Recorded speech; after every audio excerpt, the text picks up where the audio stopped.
segura.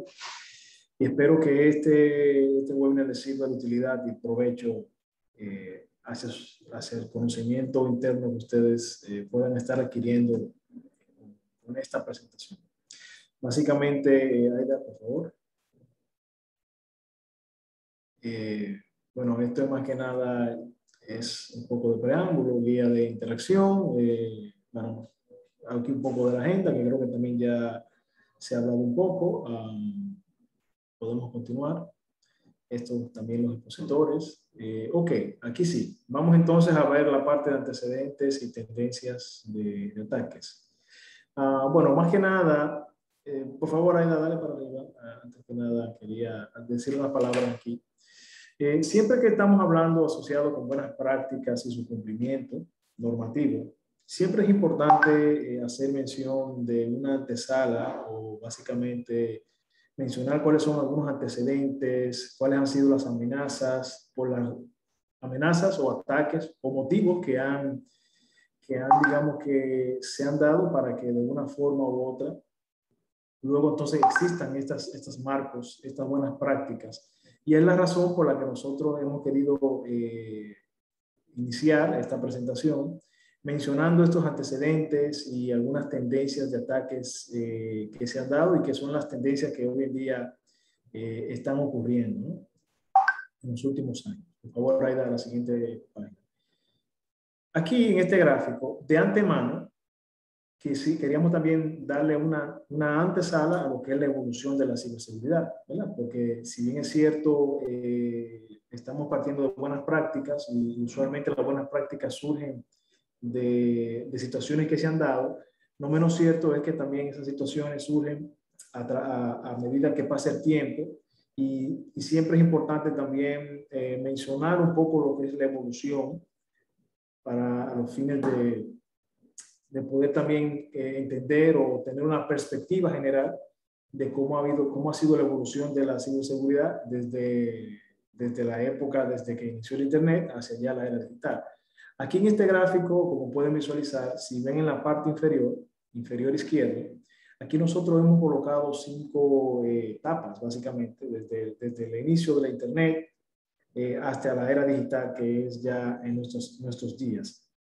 Pero para dar un poquito más de detalles, si nos vamos a esa parte del inicio del Internet, que es en los años 95 en adelante, no sé si ustedes se acordarán, pero yo en esa época era un joven, era digamos que un poco más joven de lo que soy hoy en día, y me acuerdo que en esa época del inicio del Internet fue cuando adquirí mi primer computador y fue cuando pude relacionarme con lo que era la Internet per se, en los años 98, 99. Y pude incluso interactuar por internet a través de lo que era un programa llamado Mir, que era un programa para chatear. Luego, a raíz de eso, lógicamente que este auge o este nuevo auge de la internet para fines de comunicaciones fue una época que marcó mucho a toda la sociedad en términos generales, porque ya a partir de ahí hubo lo que era una evolución a la economía conectada, ¿verdad? Esto fue lo que pudo impulsar a lo que era la parte del comercio electrónico, que es en los años ya 2000, 2003, donde muchas entidades o empresas empiezan ya a comercializar sus productos y servicios a través de la página web, ¿no? Entonces ahí empiezan esos pininos de esa evolución del comercio electrónico. Pero de esa manera también surgen también, digamos que situaciones, eventos, ¿verdad? Porque no hay nada bueno que no tenga algo malo, y es cuando surgen los incidentes, los virus, empiezan ya a canalizarse, a ser creados por atacantes, por perpetradores, por intrusos que quieren de una forma u otra hacer daño a todo el entorno. Entonces, es el motivo y es la razón por la que ya para los años 2000, desde 2010, digamos que en 1999 se crea la primera directrices de protección de datos personales en Europa, pero también en el año 2002 empieza lo que es la ley de Sarbanes-Oxley en Estados Unidos, que fue una ley muy orientada a monitorear las entidades que cotizaban en la bolsa, a los fines de que se pudiera mitigar los fraudes que pudieran haber sido cometidos por empresas, ¿no? Pero entonces ya para los años 2004-2007 empieza ya a formarse la etapa de las empresas extendidas, que no son más que estas empresas que ya se interconectan, no solamente proveyendo servicios, sino que ya hacen interconexiones con otras empresas, con proveedores, con clientes, y hacen ya interfaces, hasta incluso con procesadores de pago. Y es la razón por la que en el 2004 se crea el PCI, el estándar de tarjeta de crédito, que tiene una finalidad muy marcada, y es específicamente guardar todo lo que es la seguridad de las informaciones de los tarjetavientes, ¿no? Entonces, también de igual forma ya empieza a ver lo que es la tendencia de la subcontratación de servicios en la nube, no tanto en la nube, pero sí subcontratar servicios digamos que de servicios de tecnología, entre otros tipos de servicios. Y ya empieza también a lo que es, ya para el 2008, 2012, empiezan las empresas sin fronteras, las empresas que ya son empresas que no necesariamente se encuentran ubicadas en un solo país, sino que ya se interconectan, empresas que ya tienen una vasta gama de servicios que va más allá de un país, como es el tema, por ejemplo, de Amazon, Mercado Libre, entre otras empresas, que de una manera u otra tuvieron un éxito de manera rotunda, y es, digamos que ha sido una tendencia de la que hoy en día seguimos continuando con ese tipo de servicios hoy en día, ¿no? Pero lógicamente para esa época también empieza el aumento del fraude en línea, porque ya se empieza desde 2008 en adelante a hacer un mayor uso de lo que es los servicios de pagos y servicios de compras por Internet. Entonces ya empieza un aumento significativo en lo que es el fraude en línea, el espionaje industrial organizado, y también digamos que ya empieza entonces también un auge asociado con lo que es los negocios de teléfonos inteligentes, computación en la nube, la computación móvil, entre otros elementos, ¿no? Asimismo empieza el aumento de robo de identidad, y ya entonces, y aumento del crimen cibernético. De hecho, ya para la época de 2012, 2013 empieza ya a tener cierto auge lo que es el phishing, ¿verdad? El phishing, que es una de las técnicas muy utilizadas por los hackers para poder utilizar información utilizar información engañosa para poder de una manera u otra perpetrar a los sistemas con una información que digamos que una persona le pueda proveer. Entonces ya ahí empieza desde 2012 en adelante esa parte del phishing, que hasta el día de hoy será aplicado un poquito más adelante, y es uno de los elementos que hoy en día continúa siendo un elemento disociador, siempre utilizando diferentes técnicas, pero sigue siendo el mismo esquema, ¿no? Entonces ya para la época del 2013 al 2021 es lo que nosotros le llamamos la época de la era digital, que es donde ya empieza ataques de ingeniería social, los ataques asociados con ataques de día cero, que esto lo vamos a explicar un poquito más adelante. Y asimismo también empiezan normativas a de una forma u otra tener cierto rol, cierto impacto, como es la ISO 27001, que tuvo su última actualización en el 2013, a pesar de que ha surgido una nueva actualización en 2017, pero eso más para la parte europea, no tanto para el lado del hemisferio que nos compete a nosotros. Y de igual manera han surgido otros, por ejemplo, reglamentos como el de protección de datos, que fue actualizado en el 2014 específicamente, y así por el estilo, ¿no? Entonces, esos ataques de ingeniería social y lo que viene siendo hoy en día la nueva modalidad del ransomware, que eso es uno de los aspectos que ya estaremos mencionando más adelante en esta presentación. En conclusión, lo que queremos dar a significar con digamos que esta lámina, este gráfico, es básicamente cómo ha habido una evolución, cómo desde la época donde el Internet, donde hubo una evolución a nivel de Internet, fue lo que marcó la época, marcó básicamente la época para que de ahí arrancara toda una evolución de esquemas asociados con la seguridad, asociados con nuevas tecnologías, y lógicamente no es nada bueno que no traiga algo malo, y es que eso viene también con una mochila, con una carga de situaciones y debilidades y amenazas que de una forma u otra han venido sucediendo a medida que ha pasado el tiempo. Aida, por favor. Luego aquí ya venimos con lo que son los antecedentes de ataques cibernéticos. Aquí ya le voy a dar la palabra a Luis para que pueda también interactuar y comentar un poquito acerca de estos ataques que se han dado en los últimos años. Ok, muchas gracias Alexander por la pequeña introducción.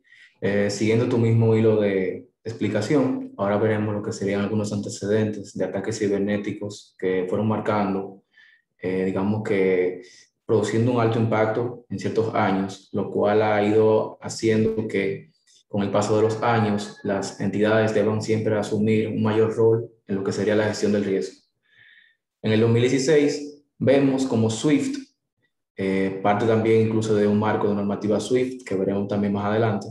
SWIFT alertó sobre un ataque hecho a una entidad bancaria no revelada sobre un software malicioso, el cual había sido usado contra el Banco de Bangladesh. La organización aseguró que no es un evento aislado y fue una parte de una campaña dirigida a otras instituciones. ¿Qué sucede? En ese momento, SWIFT detectó que lo que serían esos controles de seguridad para el entorno SWIFT de transferencias internacionales entre bancos no era muy seguro. Y debido a esto fue que surgió ya el marco normativo SWIFT. Este ataque, los ciberdelincuentes utilizaron peticiones falsas de la Reserva Federal de Nueva York para que se les enviara dinero a cuentas en Filipinas por un monto de $81 millones. Antes de que se detectara el incidente, no había ningún otro registro de dichas transacciones. Sin embargo, fue detectado debido a un error gramatical y debido a eso se detuvieron dichas transferencias. Pero hasta el momento tuvo una pérdida de 81 millones hasta los datos que tenemos hoy en día. Luego tenemos las amenazas Shadow Broker.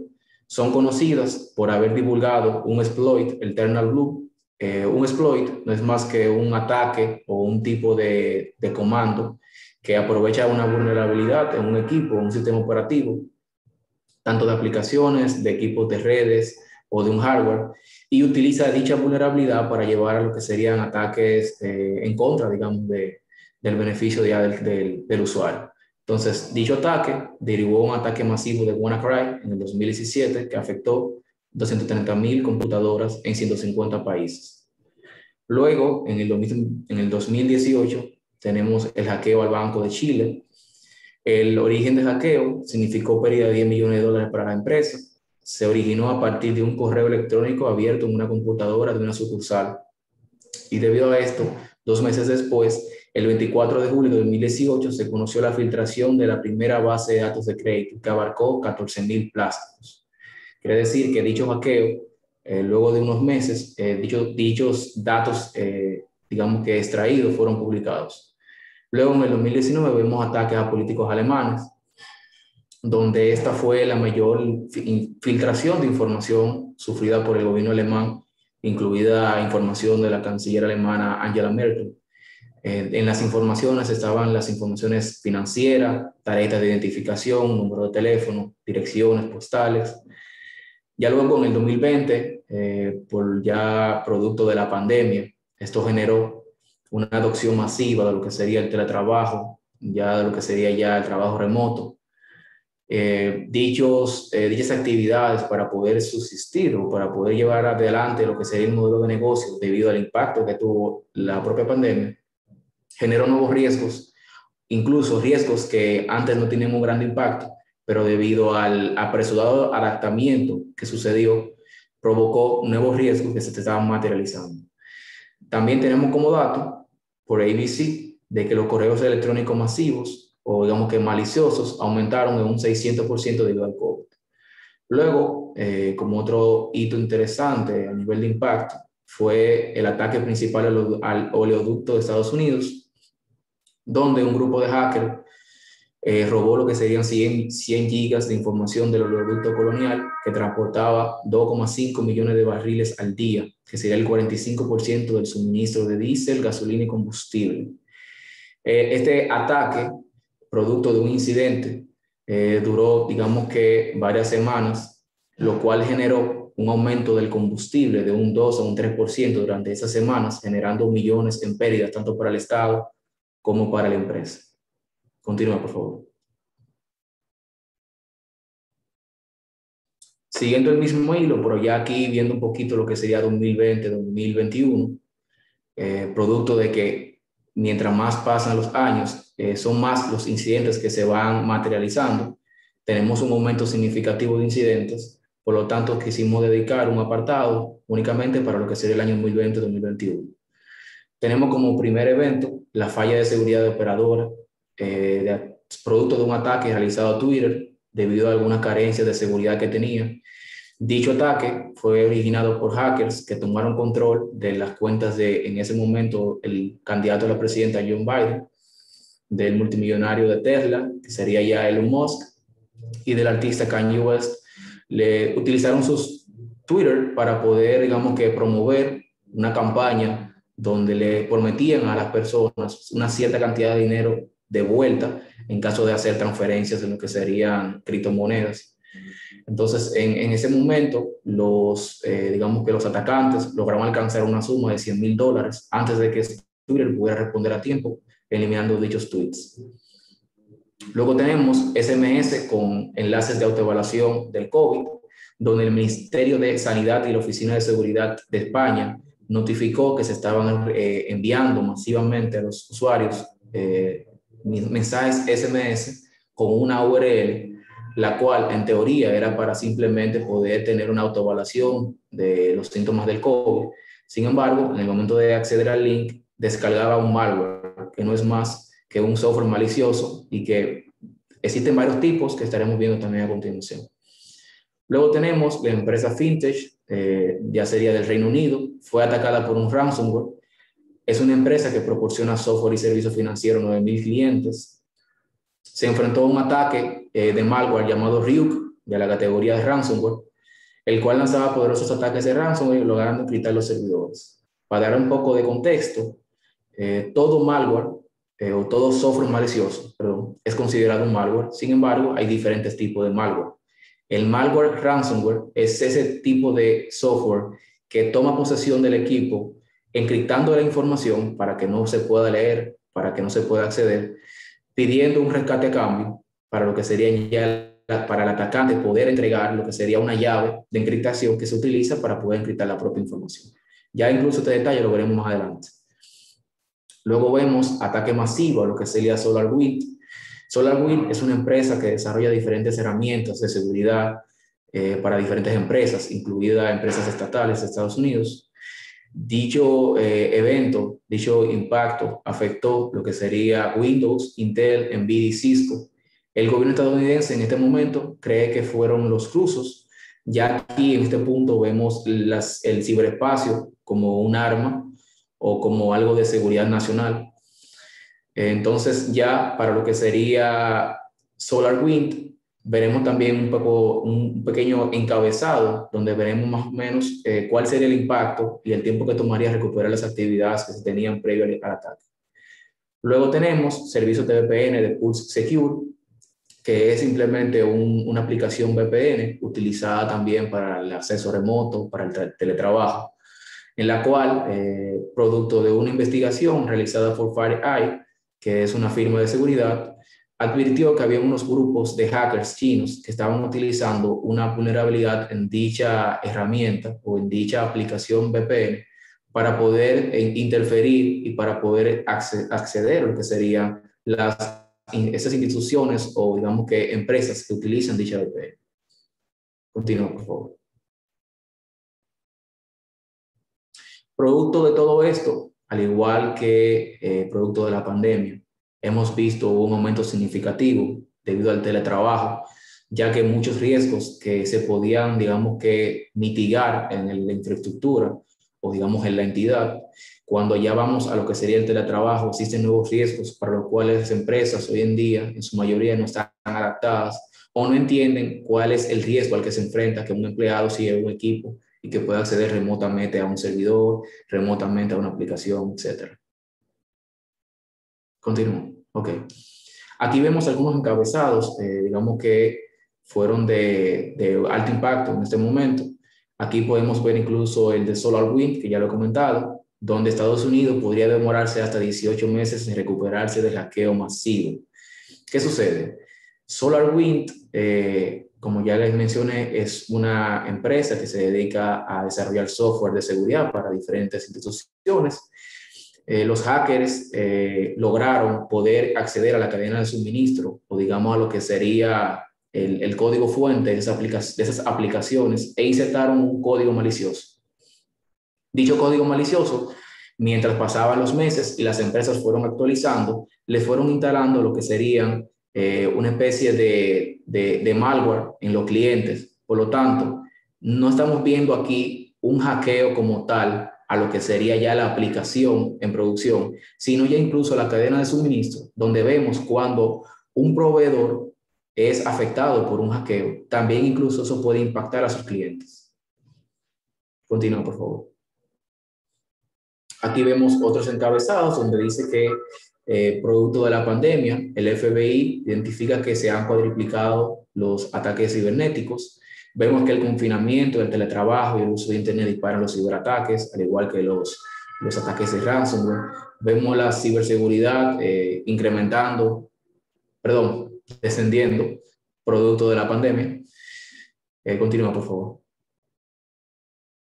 Y aquí le daré la palabra a Alexander para que haga un comentario. Sí, cómo no. Bueno, básicamente algunas estadísticas que se han, digamos que, según digamos que el laboratorio Sophos, Lab Sophos, estadísticas que menciona sobre cuáles han sido, digamos que los incidentes que más se han producido en el último año. Por ejemplo, de esto que menciona Luis, el 34% estadísticamente en el último año de los ataques que se han producido han sido malware. El 29% han sido datos expuestos.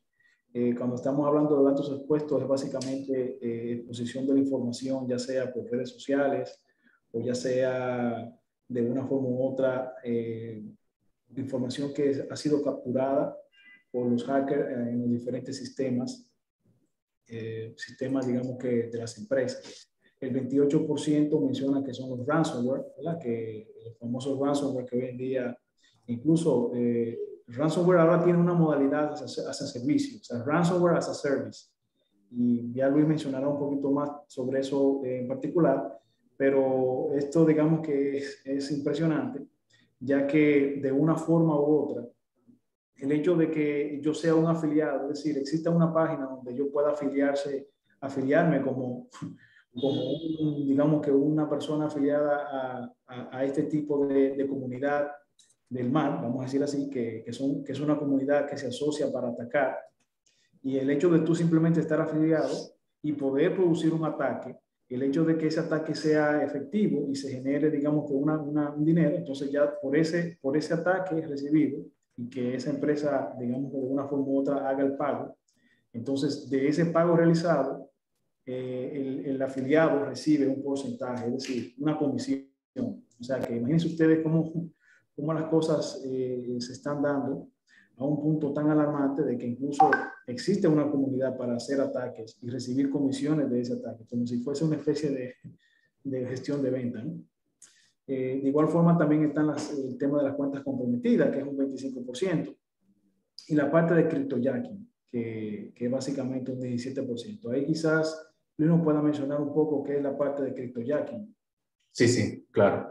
Bueno, el cryptojacking es un malware que afecta a computadoras para lo que sería usar su capacidad computacional tanto de la RAM o del CPU para minar criptomonedas, generalmente sin el conocimiento del usuario. Ya luego el atacante, generando, digamos que criptomonedas, utilizando dicha capacidad computacional, estaría ya, digamos que explotando los recursos del usuario sin que éste tenga conocimiento de ello. Por eso es que muchas veces quizás no nos damos cuenta de que nuestro equipo está lento y está empezando a procesar un sinnúmero de informaciones y nosotros de repente ni siquiera estamos haciendo o ejecutando ninguna actividad en particular. Y es la razón por la que muchas veces eso significa que hay un usuario, un perpetrador que realmente está utilizando los recursos de nuestro equipo para poder entonces minar lo que es la parte de criptomonedas. Eso pasa tanto incluso hasta en el celular, en las computadoras. Es decir, que eso es un tema que está de tendencia y que ha estado aumentando con el tiempo. Por favor, vamos a la siguiente lámina.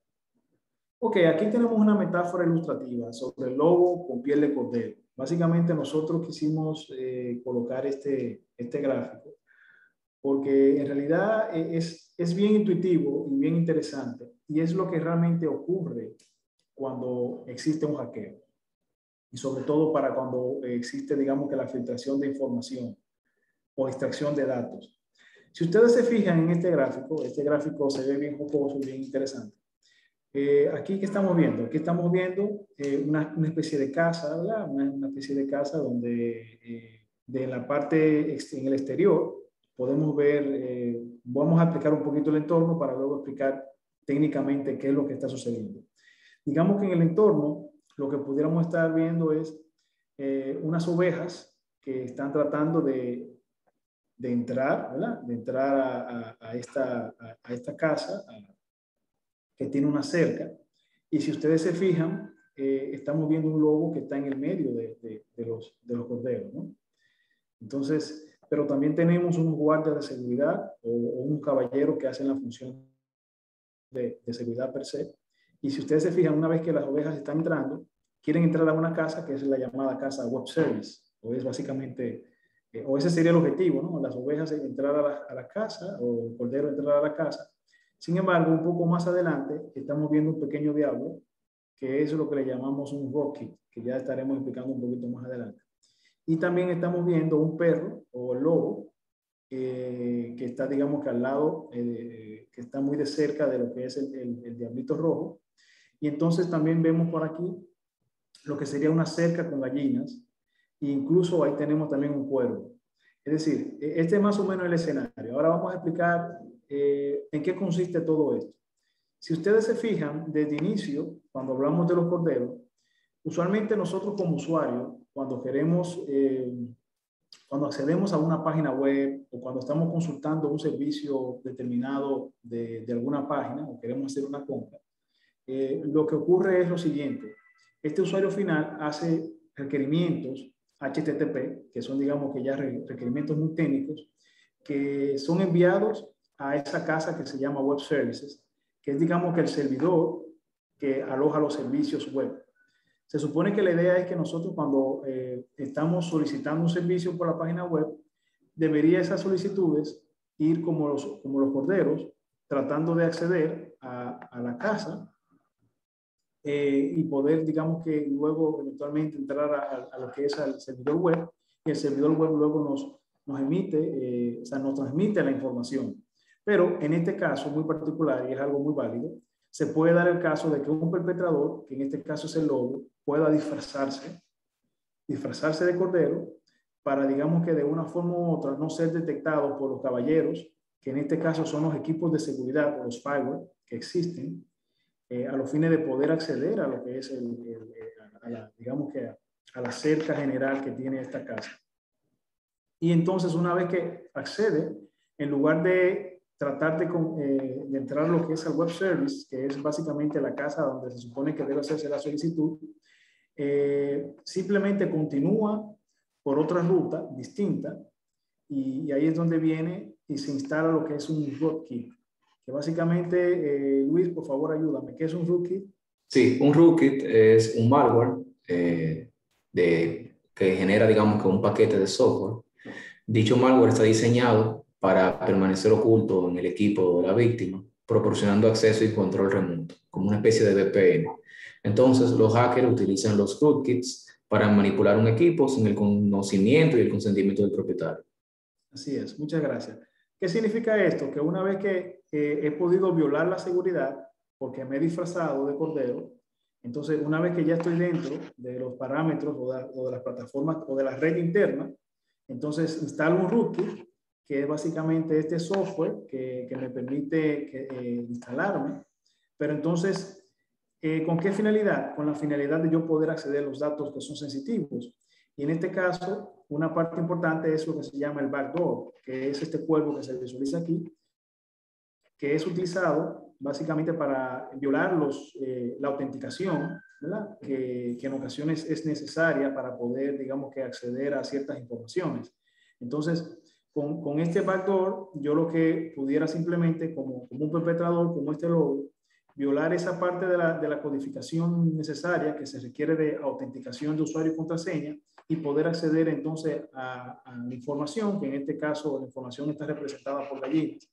Y una vez que nosotros hemos ya accedido a esta información, entonces fíjense que al final se ve cómo se ve lo que es el logo, que está, digamos que ya afuera, con dos gallinas agarradas, es decir, que ya pudo salir y pudo realmente llevarse la información con ella. O sea, esto es una gráfica que representa de forma muy gráfica y muy interesante y de forma muy jocosa lo que en realidad puede pasar y son algunas de las situaciones que se dan.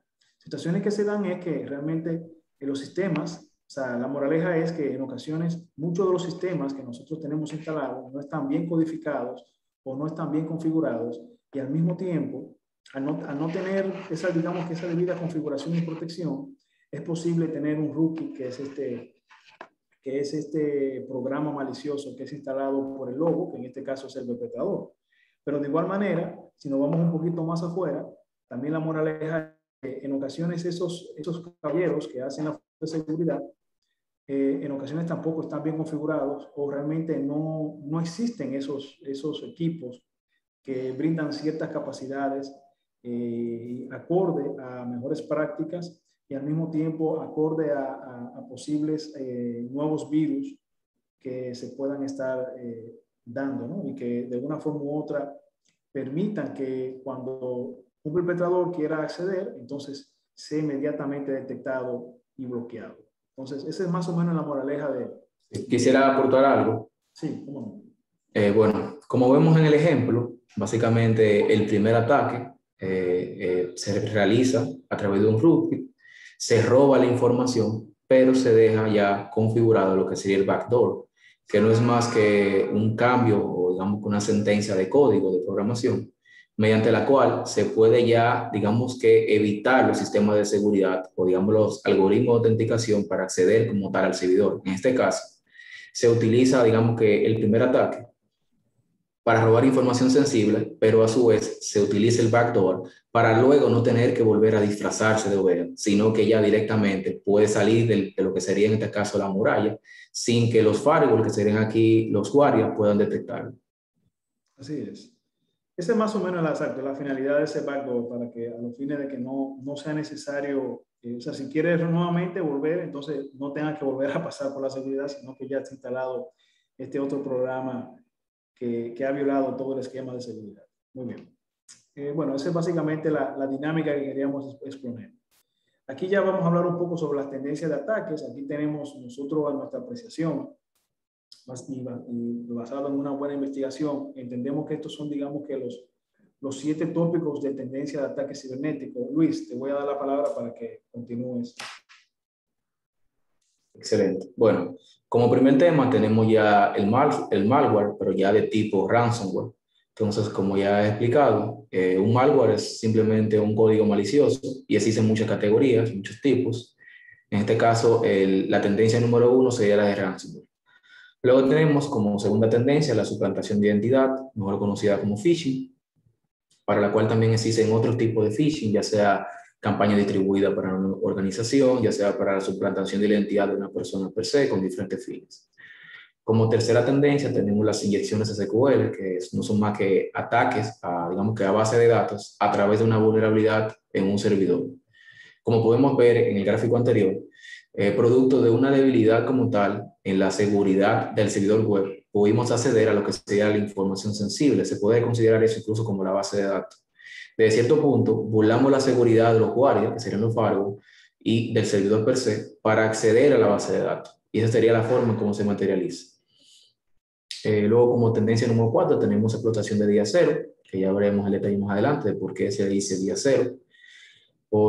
En quinta tendencia tenemos ataque de contraseña, que no son más que ataques distribuidos, ataques de fuerza bruta y digamos que algunas variantes que tiene para lo que sería ya la detección como tal de la contraseña de un usuario, sea en un producto o un servicio ofrecido online en la mayoría de los casos.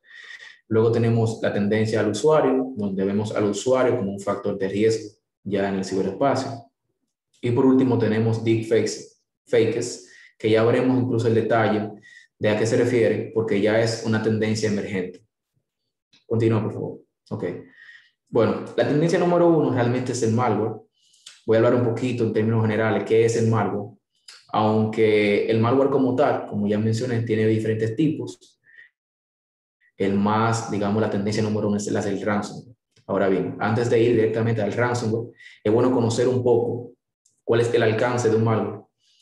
Bueno, entre las tendencias naturales del malware, que no es un software malicioso, tenemos ventanas pop-up de emergencia que se utilizan en la página web, que no son más que estas ventanas que se despliegan muchas veces con lo que sería un anuncio o una publicidad. Luego vemos anuncios de dispositivos móviles. Cuando accedemos a un sitio vemos muchas aplicaciones, muchos banners, y en el momento de nosotros insertar o digamos que acceder a lo que sería ese link o a esa descarga de esa aplicación, estamos descargando una aplicación adulterada con algún cambio en lo que sería el código, generando ya un comportamiento anormal para los fines. Luego tenemos anuncios en sitios web de sorteos. Me imagino que en algún momento algunos habrán visto algún premio que se han ganado, donde le exigen un pago para poder reclamar el premio. Luego tenemos las aplicaciones en las tiendas virtuales, como lo que sería Google Play App Store, donde ya de por sí tenemos aplicaciones piratas, pero ya las técnicas han superado incluso los parámetros de seguridad que tienen estas tiendas de aplicaciones y han ocurrido casos donde las tiendas de aplicaciones distribuyen malware. También tenemos lo que serían las aplicaciones modificadas para software espía.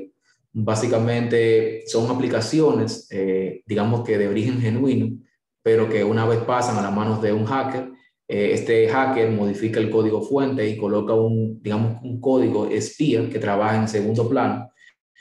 Digamos que la herramienta tiene un fin, sin embargo, detrás realiza otro fin. Luego tenemos como última tendencia del malware, que también tiene relación con el ransomware, son los archivos de Excel y PDF cifrados. Son un tipo de archivo de Excel o PDF que tiene una especie de código incrustado que no se ve visualmente, sin embargo está como lo que se dice autorun, o digamos que va a correr automáticamente en el momento de abrir el documento. Y eso digamos que es la última tendencia en términos de malware general. Continúa, por favor. Luego vemos lo que sería ya el ransomware. Este es una pequeña imagen de lo que puede ser la interfaz gráfica en el momento de que somos víctimas de un ransomware. Básicamente, el hacker proporciona una billetera, en este caso de Bitcoin, debido al sistema de pago peer-to-peer que le permite a una persona transferirle dinero a otra persona sin ningún intermediario utilizando la blockchain, que es, digamos, una cadena de suministro, una cadena de registros que, digamos, que es inhackeable y a su vez no se puede interferir, como lo que sería, digamos, que el plan de acción, en el caso de que sea por un banco, simplemente cancelan la transacción. Entonces, el ransomware es un tipo de software maligno o dañino que restringe el acceso a diferentes partes o archivos del sistema. Pide un rescate a cambio de poder, digamos que liberar el acceso o liberar la información encriptada. Este es el ransomware tradicional, ya que incluso existen otras variantes de ransomware que han ido cambiando según la tendencia. Continúa, por favor. Ok, tenemos principales estadísticas de ransomware, donde aquí tenemos como primera estadística que el ransomware sigue siendo la amenaza de malware más importante. Vemos otro, digamos que estadística, que serían los correos de software malicioso. Han crecido un 600% debido al COVID. Digamos que la peculiaridad del ransomware es que no es necesario infectarse con él directamente, ya que el ransomware puede, digamos que, propagarse a través de una vulnerabilidad, de una mala configuración o incluso otro malware, ya sea un gusano, ya sea un virus, ya sea un rootkit, puede realizar acciones para instalar otro malware tipo ransomware. Luego vemos que en el 2021 una compañía de seguros realizó el pago más grande en la historia de lo que serían los ransomware de 40 millones, estableciendo un récord mundial. Vemos que la tarifa de rescate de $5,000 en el 2018 rondan los 200,000 en el 2020. Vemos también que expertos estiman que se producirá un ataque de ransomware cada 11 segundos durante el año 2020. Vemos que 1,086 organizaciones cuyos datos se habían filtrado, el 96% recuperó sus datos, el otro 4% los perdió.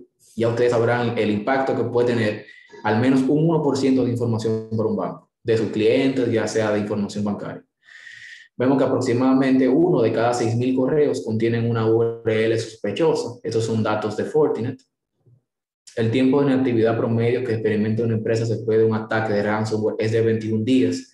Quiere decir que en los casos promedio, ante el ataque de un ransomware, el tiempo de inactividad de la empresa, donde se interrumpe el modelo de negocio, son aproximadamente 21 días.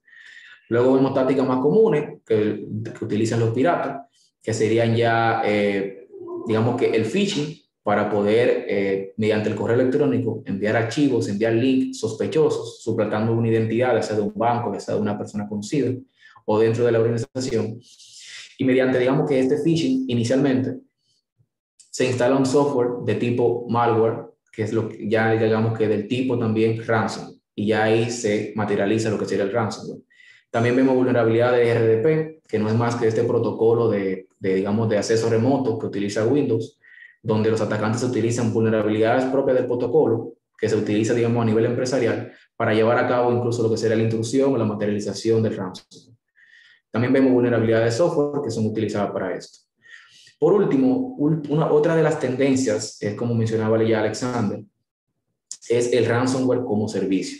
Ya actualmente, el ransomware no es tanto una táctica, un tipo de ataque, sino que ya es un modelo de negocio, donde es un modelo que, basado en suscripciones, permite a los afiliados utilizar herramientas de ransomware ya desarrolladas para ejecutar ataques de ransomware, y donde los afiliados ganan un porcentaje de cada pago exitoso.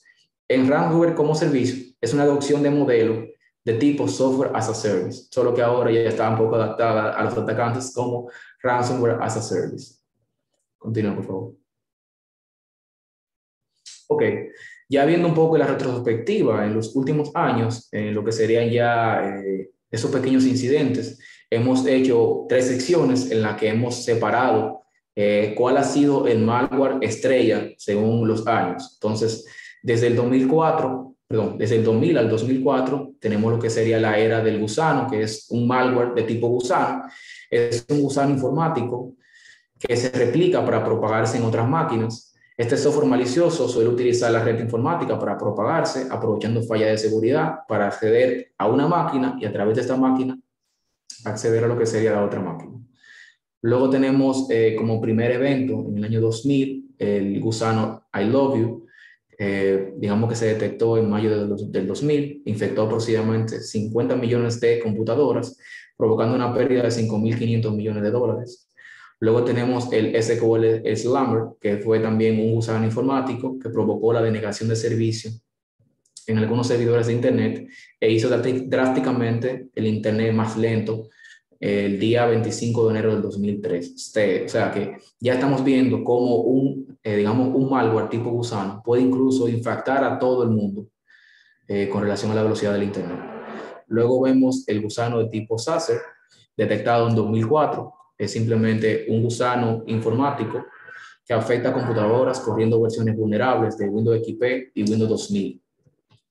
Continúa, por favor.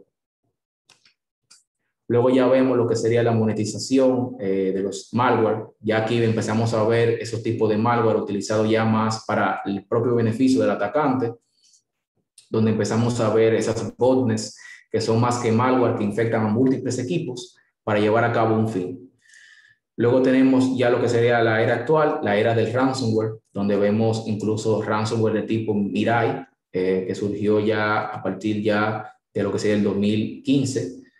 Ya a partir de 2015 y 2016 fue un malware que infectó los equipos IoT, que son de Internet de las Cosas. Luego también vimos WannaCry en el 2017. Vimos ya ransomware de extorsión, donde ya ahora no es solo la información que se encripta, ya ahora hay ransomware de doble extorsión y de triple extorsión, donde ahora un ransomware, digamos, tradicional es el que le encripta la información del cliente, un ransomware de doble extorsión es que le encripta la información al cliente y digamos que le propone o digamos que realiza una especie de, se puede considerar sí, digamos que utiliza la información que ya tiene, acusando, digamos, a la empresa de publicar el contenido. Ya luego el de tercera extorsión son donde, digamos, que utilizan ya, digamos, el fin de lo que sería ya el ransomware. Y en este, digamos que, en este tipo de ransomware, desde a partir del año 2020, el tipo de ransomware descubierto, filtran información, piden un rescate por la información para no ser publicada y a su vez piden un rescate al cliente, donde ya aquí vemos triple extorsión por el mismo incidente. Continúa, por favor. Ok, luego tenemos como segunda tendencia la suplantación de identidad, que es lo que sería el phishing.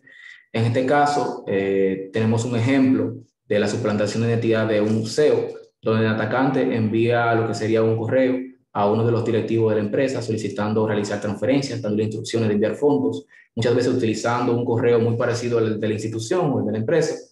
De esta forma está engañando lo que sería ya el usuario para que realice acciones, digamos que no son genuinas. Luego tenemos ya la que son las de órdenes de pago falsa. Simplemente los atacantes toman acceso a digamos, a un servidor de correo o a un correo electrónico de un usuario, utiliza facturas que no hayan vencido, modifica información como el número de cuenta y la reenvía solicitando que se cambie la dirección de pago. Continuamos. Luego tenemos como tercera sentencia la inyección SQL, que se trata más bien de un tipo de ataque perteneciente ya a lo que serían los activos servidores o aplicaciones web, donde mediante ya, digamos, lo que sería ya sentencias de comando en la URL de la página, se utilizan vulnerabilidades del sitio web para hacer lo que sería una inyección SQL a las bases de datos que alimenta dicho portal, buscando ya información de usuarios, buscando contraseñas, datos sensibles o nombres de base de datos. Ya luego utilizan mecanismos de ataque de fuerza bruta para adivinar la contraseña de los usuarios dentro de la base de datos. Continúa, por favor. Esto es un pequeño modelo, lo que sería una inyección SQL. Vemos como el actor 1, el hacker, detecta una vulnerabilidad, digamos que desarrolla dicha sentencia para el servidor web. Una vez le envía, este servidor web, como es vulnerable a lo que ha detectado el hacker, pasa dicha información a la base de datos, donde en la base de datos se ejecuta dicho comando, digamos que codificado por el hacker, y ya la base de datos, a través de lo que sería el servidor web, le devuelve la información solicitada. Continúa, por favor. Ok, vemos como cuarta tendencia la explotación de día cero, que no más bien cuando ocurre una falla, una vulnerabilidad, y los atacantes, digamos que la explotan antes de que se desarrolle como tal un parche. De esta forma, a los atacantes tener conocimiento de una vulnerabilidad que no es conocida por el desarrollador y explotarla se le conoce como ataque de día cero. Tenemos aquí debajo lo que sería una pequeña cronología, donde el primer punto es la vulnerabilidad descubierta por el hacker. El segundo punto es la vulnerabilidad para crear un exploit, que ya mencioné que el exploit es simplemente una línea de comando que aprovecha una vulnerabilidad de un equipo para llevar a cabo lo que sería un ataque. Luego, digamos que se lleva a cabo el ataque y el fallo, digamos que el incidente se notifica al desarrollador, y mientras el desarrollador trabaja en la solución y la libera, la vulnerabilidad sigue estando presente y sigue siendo explotada. Continúa, por favor. Ok. Tenemos luego lo que serían como quinta tendencia los ataques de contraseña. Aquí mayormente tenemos conocimiento del ataque de fuerza bruta, que no son más que esos tipos de ataques donde utiliza claves generadas automáticamente a nivel computacional, probando cientos de millones por minuto. Sin embargo, existen dos técnicas, que sería la de credential stuffing, que es relleno de contraseñas, y la de pulverización de contraseñas, en inglés sería password spraying. Digamos que para lo que sería el credential spoofing, tenemos lo que sería un ataque de forzar a adivinar la contraseña, simplemente utilizando una gran cantidad de registros de credenciales previamente descubiertos. Lo que se hace con esto es, digamos que se realiza un ataque, se obtiene contraseña de una base de datos per se y se utilizan esas claves de esa base de datos para ciertos usuarios, ya que matemáticamente existe la posibilidad de que una persona o dos tenga la misma contraseña. Luego tenemos el otro tipo de ataque, que es donde el atacante obtiene distintas cuentas del usuario y va probando la misma contraseña de ese servicio en todos los demás servicios del usuario. Continúa, por favor. Vemos como sexta tendencia lo que sería el usuario per se, donde el 95% de los ciberataques que tienen éxito se realizan a través de un error humano o digamos producto de un error humano. Y es fundamental que todos sepamos que no se puede hacer, y que supone un riesgo. Y no es un problema que se resuelve con tecnología, la seguridad es una actitud y no un departamento. Esto digamos que es un pequeño mensaje porque siempre tenemos la idea de que por existir un departamento de seguridad ya todo lo demás está bien. Realmente la seguridad como tal parte de una cultura como tal de cada empleado, de poder asumir la política, de podríamos tener un entendimiento. Porque así como tenemos un sistema robusto de seguridad, un firewall robusto que permita, digamos, el bloqueo de cualquier tipo de ataque, si el usuario final accede a una URL por no tener conocimiento de lo que es el phishing, ya ahí estamos incurriendo en lo que sería ya un incidente para la empresa, sin importar el nivel de seguridad que tengamos, si ese usuario no tiene conocimiento o no tiene una concientización. Continuamos. Ok, séptima tendencia, perdón, tenemos deepfakes. Básicamente, esto es una tendencia emergente y parte en dos variantes, que sería deep faces y deep voices. Cuando hablamos de deep faces, consiste en crear imágenes convincentes, aunque completamente falsas desde cero. Incluso existen servicios online donde podemos crear imágenes de personas totalmente falsas generadas con inteligencia artificial. Por lo tanto, existe la posibilidad de que en algún momento o en algún momento de la vida nos tocará relacionarnos con personas que no existen por simplemente tener una foto generada por una máquina virtual, digamos, por una inteligencia artificial. Luego tenemos deep voices, ese tipo de, digamos que de tendencia es que suplantan la voz de la persona con un audio, haciéndole parecer que es realmente la otra persona. Y de esa forma falsifican la voz, ya sea para llevar a cabo un robo de información, para llevar a cabo una transferencia, siempre con un beneficio económico. Siguiente. Okay. Bueno, entonces aquí ya le daré la palabra a Aida. Gracias. Bueno, ahorita les queremos hablar del impacto del cibercrimen y pues tenemos tres tipos de costos que pueden tener. Costos directos, costos indirectos y costos intangibles. Obviamente hay N cantidad de ejemplos de costos que ustedes pueden tener, pero solo les vamos a mencionar ahorita 3 de cada uno. En los costos directos primero tenemos investigación y remediación. Hay muchos casos en los que nosotros no necesariamente sabemos la causa raíz de dónde vino ese cibercrimen o ese ciberataque. Entonces tenemos que contratar a una persona que nos apoye para poder conocer esa trazabilidad y tal vez conocer el punto de origen de ese ciberataque y pues la remediación para poder recuperar el estado de cómo estaba nuestra empresa anteriormente. Sanciones regulatorias, pues está de más explicarle, ¿verdad? Pero un ejemplo es de que tal vez un empleado, un ejecutivo de ventas, extrae información de mercadeo y ventas de la empresa donde está trabajando actualmente y cuando se quiere ir y se lleva esa información a la nueva empresa donde él va a laborar. Entonces, eso se puede conocer como robo de información, cibercrimen incluso, o ambos.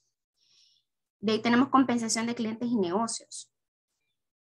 Cuando nosotros, si en algún caso que nosotros llegamos a sufrir un ciberataque, pues obviamente nuestra empresa lo siente primero, pero las siguientes personas que lo sienten directamente son nuestros clientes o personas con las que nosotros tenemos algún tipo de negociación, ya sea porque a lo mejor no estamos respondiendo en el tiempo que normalmente respondemos o los productos no van con la misma calidad o los servicios incluso no es lo mismo. Entonces tenemos que buscar una manera como de remediarnos también con ellos y hacerles entender que en realidad estamos haciendo lo mejor de nuestra parte para poder atenderles de la misma manera. Tenemos costos indirectos, primero el aumento de la prima del seguro cibernético. A lo mejor no todos contamos con ese tipo de seguro, pero en algún momento dado, pues los aumentos siempre se dan, ya sea porque los crímenes cibernéticos están, como quien dice, cada vez más a la orden del día o por cualquier otro tipo de incidente. De ahí tenemos fraude al cliente y pues Cuando nuestros clientes sufren algún tipo de fraude, lo primero que sucede es que hacen reducción de costos. Entonces, obviamente, nosotros nos vemos indirectamente afectados por estas decisiones que toma la empresa. Demanda colectiva, pues aquí lo único que se me puede, lo que se me ocurre es decirle la parte de Facebook, no sé si ustedes supieron que para las votaciones de Estados Unidos, ciertas empresas de campañas políticas tuvieron acceso a los datos de usuarios de Facebook para saber sus comportamientos y de esa forma influenciar en cómo deberían de votar. Entonces, esa era una demanda colectiva porque usuarios pues demandaron a Facebook por la brecha en que se haya expuesto sus datos personales. Entonces, de esa manera, nosotros pudiéramos vernos expuestos si nosotros no cuidamos bien la información de nuestros clientes o proveedores. De ahí tenemos costos intangibles que a lo mejor no necesariamente reflejan un desembolso, ¿verdad? De nuestra parte, no lo vamos a ver reflejado en nuestros estados financieros, pero sí van a tener un impacto fuerte. Por ejemplo, daño a la marca.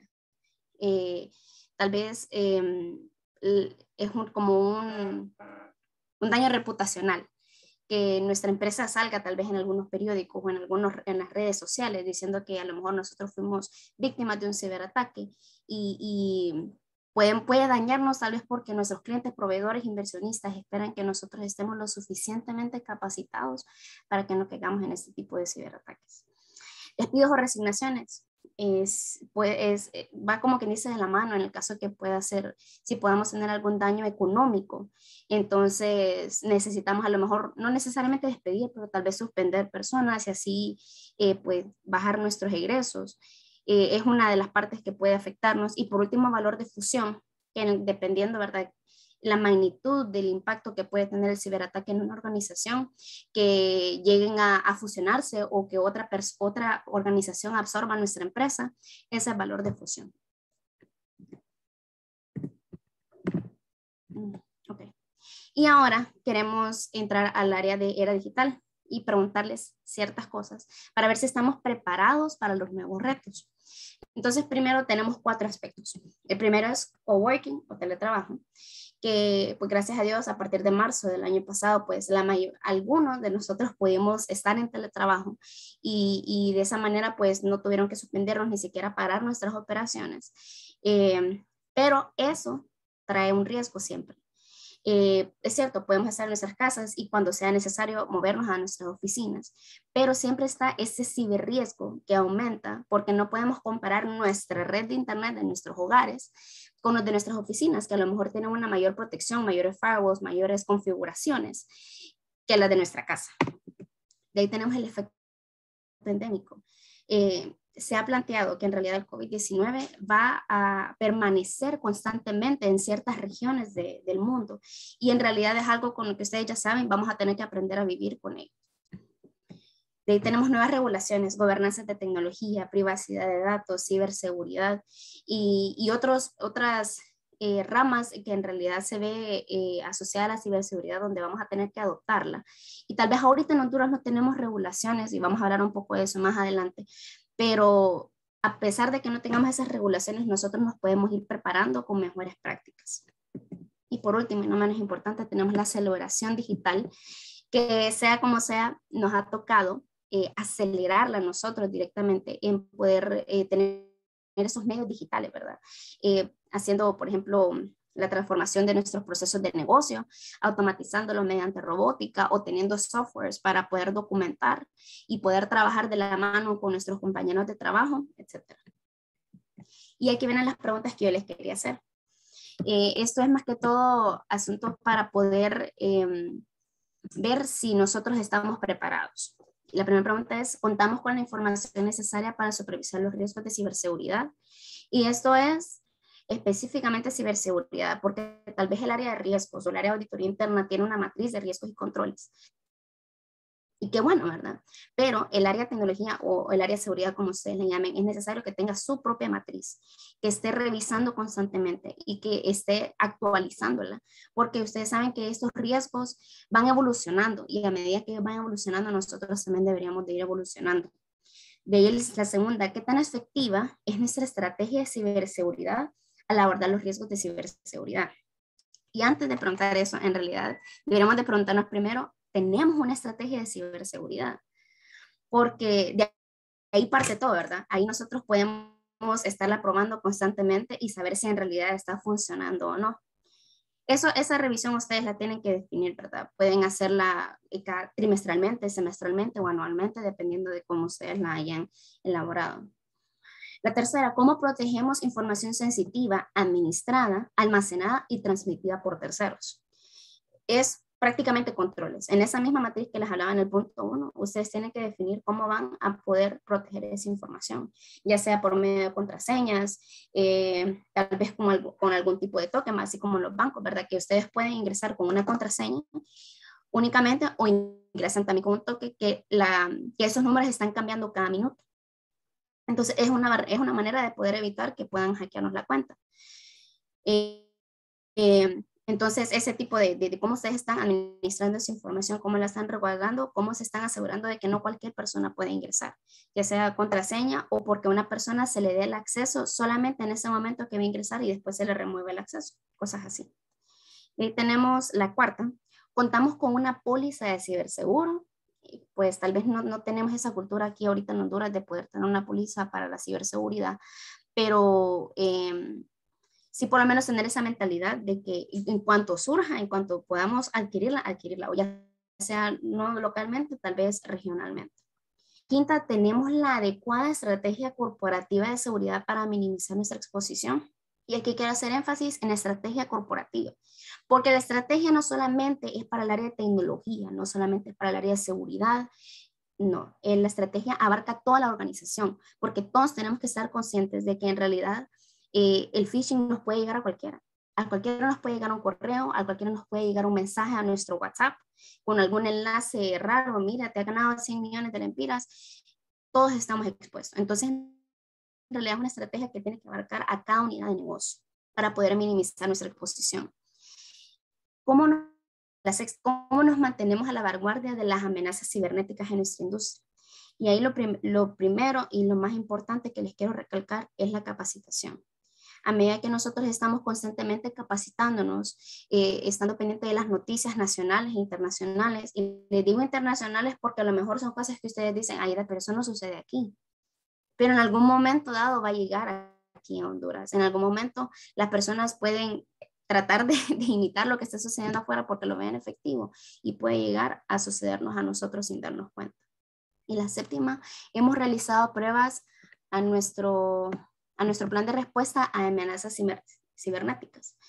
Y bueno, tal vez antes de preguntar si hemos realizado pruebas, ¿ustedes tienen algún plan de respuesta a amenazas cibernéticas? O tal vez no directamente dirigido a amenazas cibernéticas, pero sí un plan de respuesta a incidentes o emergencias, un plan de continuidad de negocios, porque en realidad el hecho de que nosotros podamos ser víctimas de un ciberataque puede llegar a paralizar nuestras operaciones y necesitamos considerar tener esa amenaza dentro de nuestro plan de continuidad de negocios y estarla probando constantemente, ¿verdad? Ya sea por algún cambio, alguna nueva unidad de negocio, nueva gerencia, nuevo producto, nuevo servicio, o que se saque algún producto del mercado, se saque algún servicio. Entonces tenemos que estarla actualizando a medida que esos cambios se den en nuestro negocio o mínimo una vez al año. Y aquí les doy la palabra a Alexander. Ok, bueno, creo que hemos hablado bastante sobre las amenazas, sobre, digamos que algunas reflexiones, hemos hablado un poquito también sobre un poquito de historia.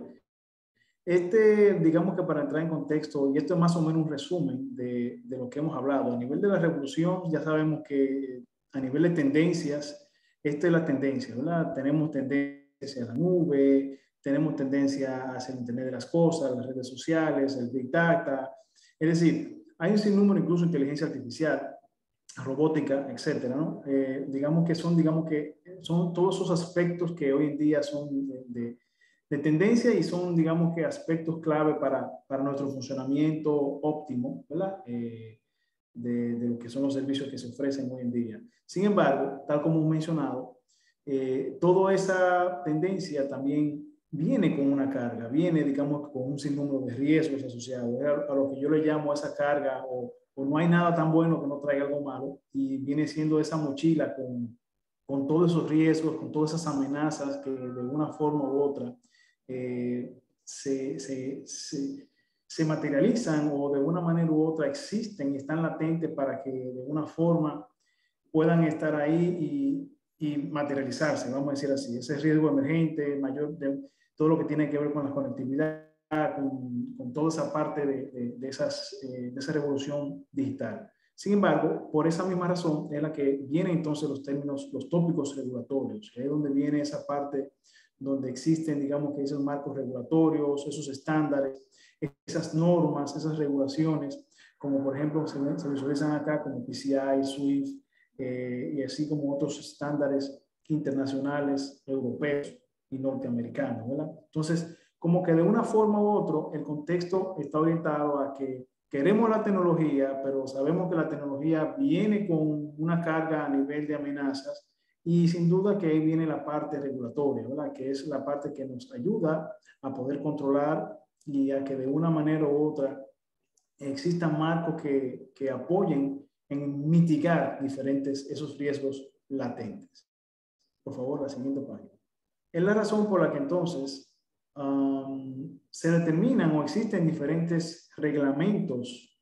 Nosotros digamos que hemos hecho una investigación sobre algunos de los reglamentos que actualmente existen a nivel de nuestra región, ¿no? Si nos vamos desde el hemisferio norte, ¿verdad? Desde Estados Unidos, sabemos que Estados Unidos es uno de los países desarrollados con mayor rigurosidad de normativas, de regulaciones, a la cual tiene un gran peso todo todo lo que los diferentes industrias, sectores ejecutan. Sin duda que Estados Unidos siempre está bien normado y posee un sinnúmero de reglamentos que de una manera u otra apoyan a todo eso que mencionaba anteriormente de que puedan existir controles que mitiguen riesgos. De igual forma, ahí vemos también que en México existe un reglamento de ciberseguridad. Si me voy a nuestro país, que es República Dominicana, nosotros aquí en Dominicana también tenemos un reglamento de seguridad cibernética de la información, que este reglamento fue, digamos que, creado en el 2019, justamente antes de la pandemia, y el cual, de una manera u otra, tiene la intención, voy a hablar aquí por mi país específicamente, tiene la intención de poder normar y poder regular, digamos que muchas de las operaciones y controles que se viven el día a día en el sector, por ejemplo, financiero, ¿verdad? Ahí el Banco Central fue, digamos que uno de los entes que apoyó bastante para sacar adelante este reglamento y así mismo como la Superintendencia de Banco la ha estado apoyando. Lo que significa que todas las entidades de ese sector, ya sea entidades bancarias, puestos de bolsa y otras entidades que de una manera u otra tienen que ver con el sector de pago, están normadas y de una forma u otra están, digamos que, definidas con un sinnúmero de controles para mitigar riesgos. De igual forma, por ejemplo, ahí tenemos que Puerto Rico también es un reglamento de seguridad de información del ciudadano. Brasil hizo un reglamento también de seguridad cibernética. Bolivia también hizo lo propio. Chile, lineamiento de buenas prácticas para la gestión de ciberseguridad. En Perú se tiene una ley de protección de datos. Y así por el estilo, esos son, digamos, que algunos de los países que nosotros hemos venido indagando, investigando sobre cuáles son los reglamentos que se tienen definidos. Por favor. Aquí entonces les voy a dejar a Aida para que, como una buena compatriota de ustedes, pueda indicar cuál es la situación actual de reglamento. Ok, bueno, Honduras cuenta con un órgano regulador, la Comisión Nacional de Telecomunicaciones, CONATEL, que supervisa el sector de telecomunicaciones, ¿verdad? Y ahí tenemos que en el 2018 el país anunció una nueva ley que estableció la comisión encargada de crear una estrategia de ciberseguridad nacional. Pero existe una única ley para proteger la ciberseguridad que se aplica solamente a las redes sociales, que es la Ley de Estrategia de Ciberseguridad Nacional de Prevención de Campañas de Odio y Discriminación en Redes Sociales. Pues por los momentos no contamos con una ley como tal de protección de datos personales, aunque el Congreso sí ya introdujo esta ley desde el año 2019, de los cuales se han aprobado solamente 29 de los 96 artículos que se propusieron. Algo muy importante que sí me gustaría destacarles es que el nuevo Código Penal de Honduras sí codifica varios delitos cibernéticos, ¿verdad? Como ser phishing, pornografía, provocación sexual, el robo de identidad, etc. y también la piratería. Ok. A la palabra. Muy bien. Aquí básicamente, en fin, yo creo que hablando un poco de todas esas amenazas, el tema de reglamento, yo creo que ya sería oportuno que sí hablemos sobre algunos marcos de referencia, algunos marcos que son, digamos que, valga la redundancia, son la referencia hoy en día a nivel mundial sobre cómo se rige lo que es tanto la seguridad de información como lo que es el esquema de ciberseguridad. Y aquí, por ejemplo, hacemos mención de algunos de esos marcos, como por ejemplo es el marco NIST, que es un marco, un framework desarrollado, ¿verdad?, por el Instituto Nacional de Estándares y Tecnología de Estados Unidos, que es un marco específicamente sobre ciberseguridad, que menciona algunos aspectos muy importantes que más adelante estaremos comentando. De igual forma, existe lo que es el marco CIS, the Center of Internet Security, que es un marco bien interesante asociado con la ciberdefensa. Y este marco surge a raíz de todos los ataques que digamos que a principios de lo que es 2005, 2006, hasta en una tendencia entre 2000 a 2010 hubo. Y entonces este marco surgió a raíz de eso para poder proteger la seguridad cibernética. De igual forma, tenemos otros marcos como es el ISO 27001, que es el ISO orientado al sistema de gestión de seguridad de la información. Y recientemente, ya hace unos años, también se ha creado lo que es el marco ISO 27032, que es un marco específicamente que contempla directrices asociadas con lo que es la ciberseguridad. Como ya ustedes saben, existe el marco PCI, que es un marco muy orientado a proteger la información de los tarjetavientes. Y esto lógicamente se focaliza mucho en entidades bancarias o entidades que de una manera u otra tienen ciertas relaciones con personas que utilizan tarjetas de crédito o que manejan información de usuarios específicamente. Y también está el marco SWIFT, que es un marco que también no hace mucho tiempo fue, digamos que desarrollado, hace unos años, precisamente debido a las situaciones que marco SWIFT a nivel de seguridad, ¿verdad? El programa de seguridad customizado de SWIFT, que fue desarrollado específicamente por todas las situaciones a nivel mundial que se dieron en este marco, con un sinnúmero de fraudes específicos a las operaciones o transacciones SWIFT específicamente. Entonces vamos a dar un poco más para abajo para ya irnos un poco al detalle de algunos de ellos. Por ejemplo, NIST, específicamente NIST, tiene, digamos que, como les mencionaba, posee 5 elementos que son claves, vamos a decirlo así, que es la parte o 5 dominios claves, que es la parte de identificar, proteger, detectar, responder y recuperar. Básicamente está segmentada, digamos que en 23 dominios, o 5 dominios con 23 divisiones, y en total tiene 108 controles, 8 controles de seguridad. Si bien es cierto, tal como menciona, identificar es la sección donde, si vamos de izquierda a derecha, ¿no?, de izquierda, que es el color azul, identificar, básicamente ellos sí visualizan siempre la gestión de la gobernanza, la gestión de riesgos, la gestión de los activos, las estrategias que se deben tomar en consideración, y los diferentes escenarios y el ambiente tecnológico, el ambiente de negocio que existe, ¿verdad? Eso es lo primero, eso es lo primero que NIST toma en consideración, identificar realmente el contexto de la organización, vamos a decirlo de esa manera. Luego, una vez que se defina todo ese esquema, toda esa gobernanza, entonces viene todo lo que es la protección. La protección no es más que ya la definición de las políticas, las normas, los controles de seguridad que se deben de tomar en consideración por procesos y activos tecnológicos. Una vez que esta parte se define, entonces viene la parte de detección, que no es más que ya establecer cuáles son esos controles preventivos, desarrollar los controles que son preventivos de una manera u otra y que se estarían definiendo para el monitoreo continuo asociado a la seguridad de la información y ciberseguridad.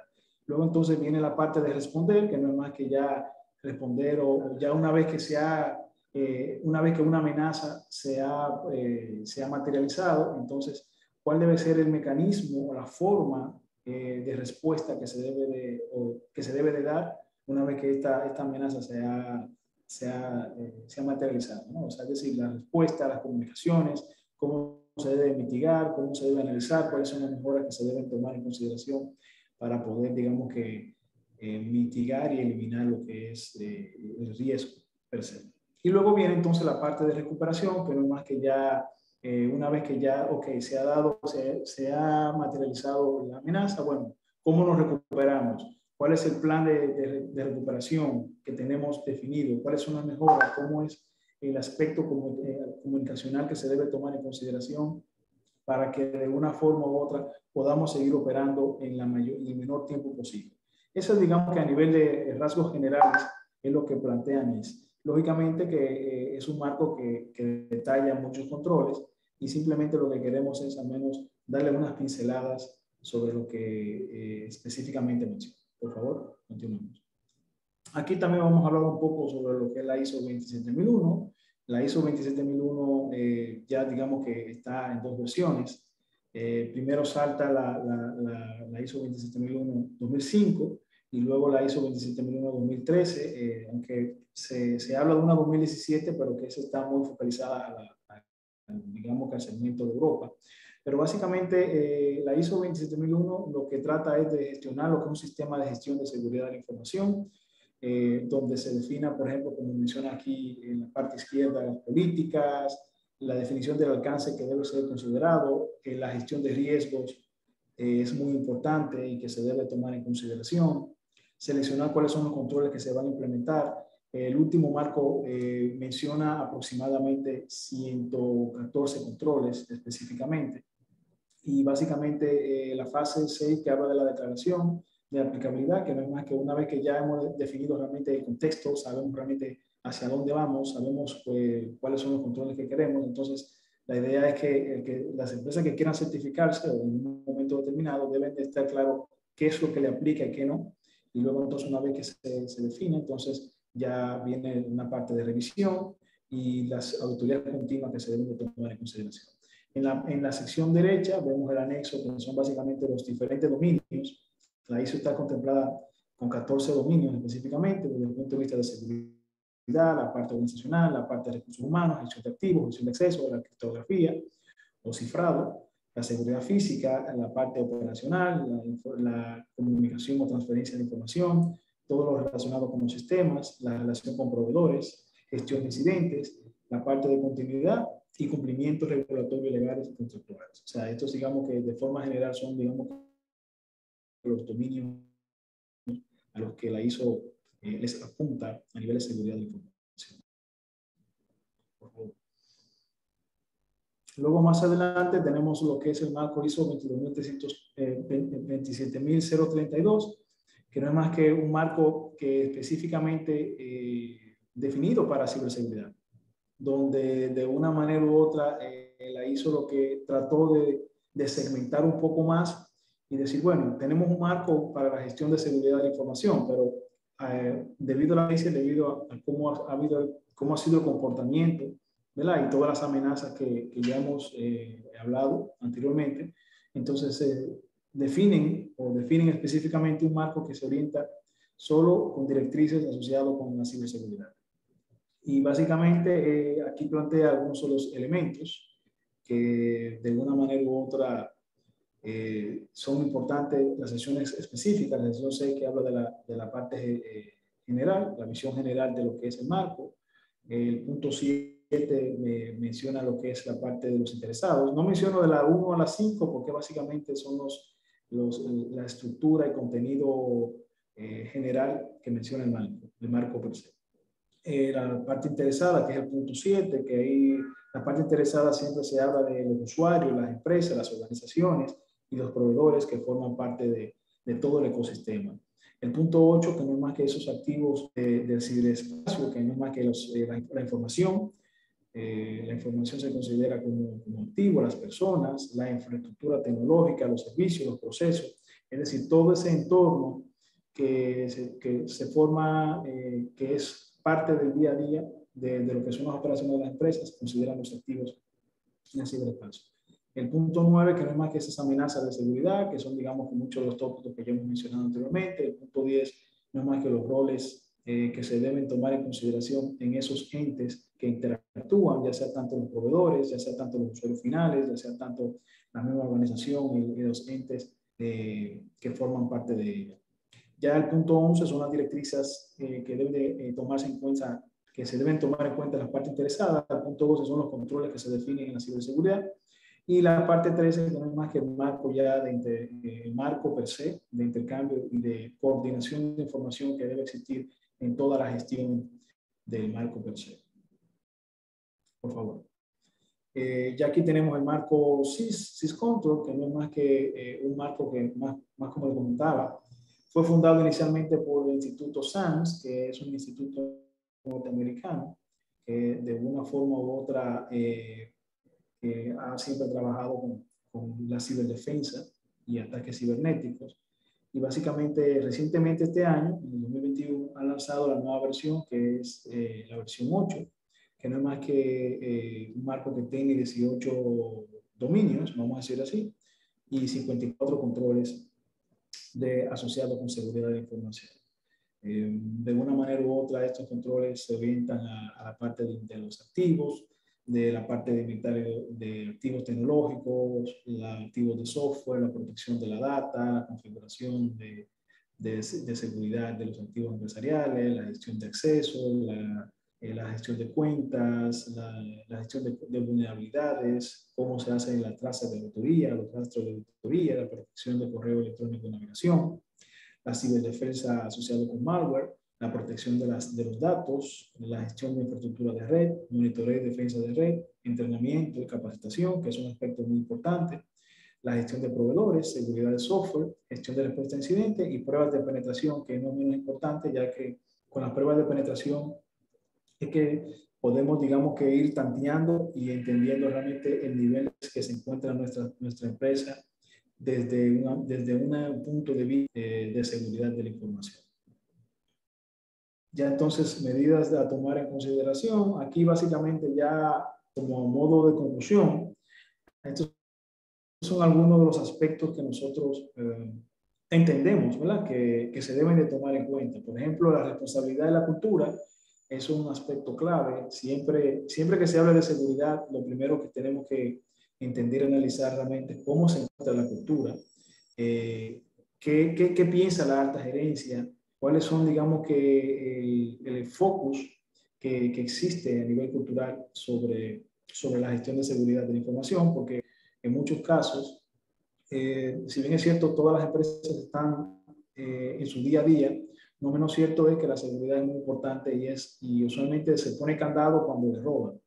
Entonces, ahí es donde viene el tema de que debe existir una gerencia, una alta gerencia consciente de las situaciones que se están dando, de todos los sucesos que ocurren tanto en el mundo como en el país, como en el mismo sector en el que nosotros nos estamos involucrando.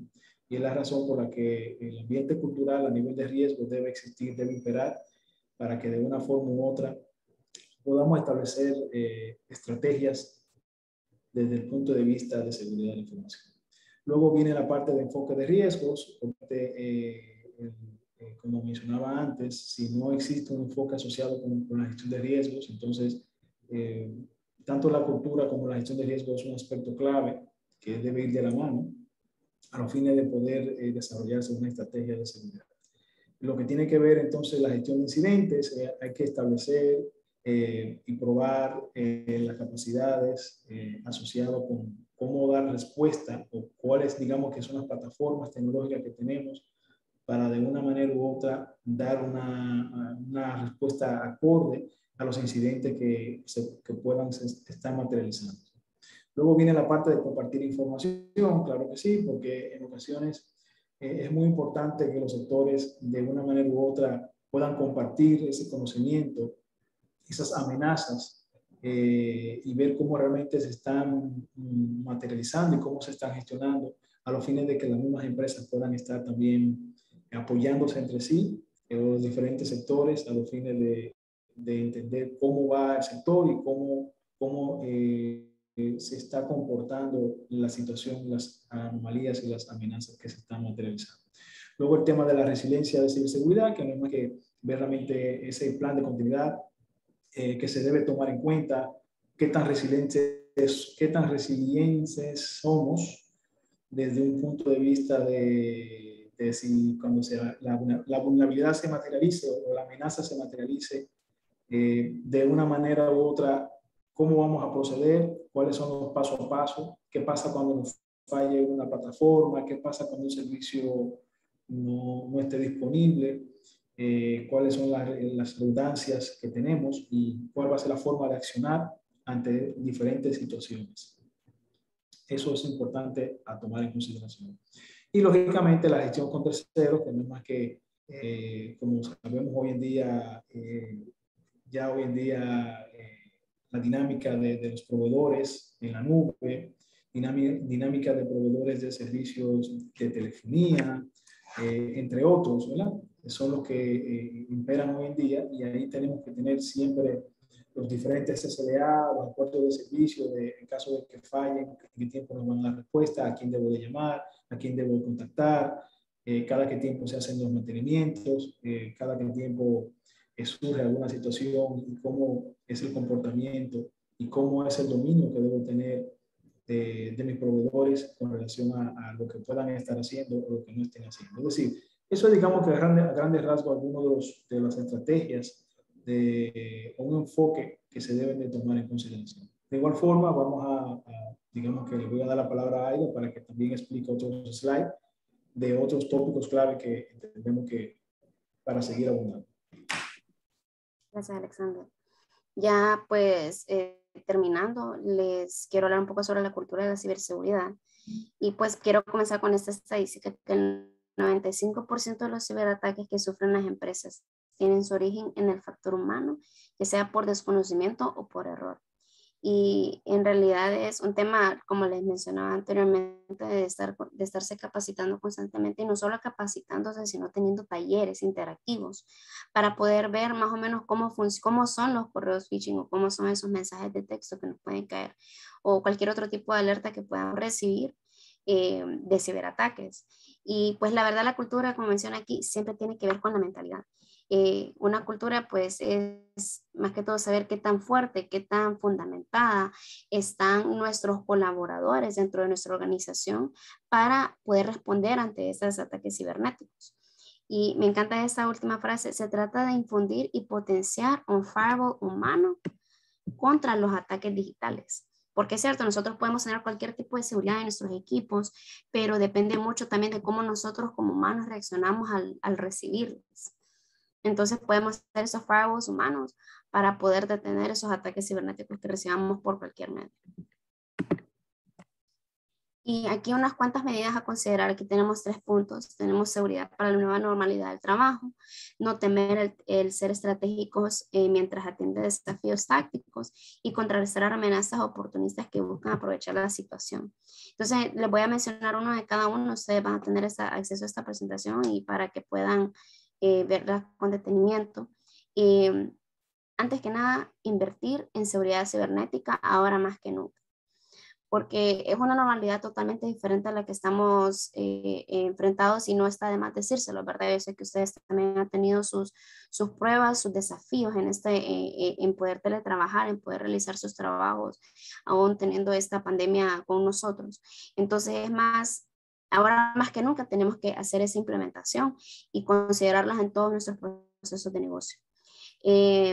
No temer a ser estratégico mientras atiende desafíos tácticos. Tenemos que desarrollar una estrategia de seguridad cibernética, porque de ahí partimos para poder saber qué es lo que nosotros necesitamos para poder implementar esa seguridad cibernética. O sea, cuáles son las personas, cuáles son los accesos, la capacidad tecnológica, para poder no solo detectar, sino que también responder ante esos ciberataques.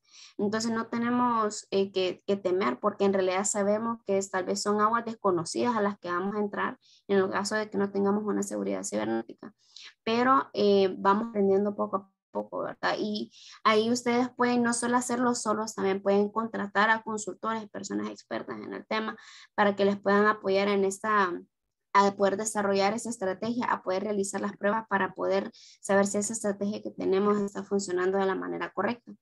Y el último es contrarrestar amenazas oportunistas que buscan aprovechar la situación, que siempre están a la orden del día, ¿verdad? Y pues ahí nosotros podemos brindarle una orientación específica a nuestros colaboradores para que estén más atentos, para que puedan saber responder cuando ellos reciban ese tipo de solicitudes de información personal o como mencionaba Alex, Luis, al inicio de esas transferencias que a lo mejor están solicitando que hagan o esa solicitud de información confidencial, que sabemos que no es cualquier persona que puede tener acceso a ello.